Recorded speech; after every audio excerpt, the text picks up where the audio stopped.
This is not how it was supposed to go. The Western powers said they understood the need for sea access. They gave me words, support, diplomacy, partnership. Now that the situation escalated, nothing. Silence. They left me hanging. Prime Minister support doesn't vanish overnight.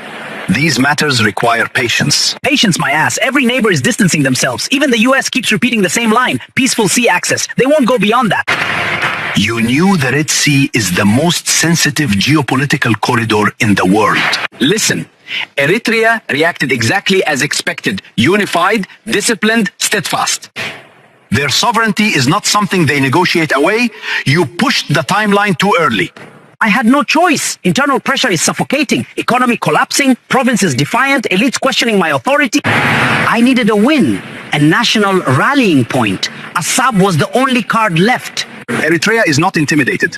They are organized, motivated, and have historical memory guiding their response. They fought worse with less. If you miscalculate again, you risk a prolonged confrontation that Ethiopia cannot sustain economically or militarily. So what do I do? The West won't back me. Region is against me. Eritrea is holding the line, and my own people are losing patience.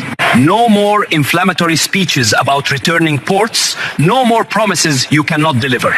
Step 1. De-escalate publicly. Frame it as miscommunication or regional misunderstanding.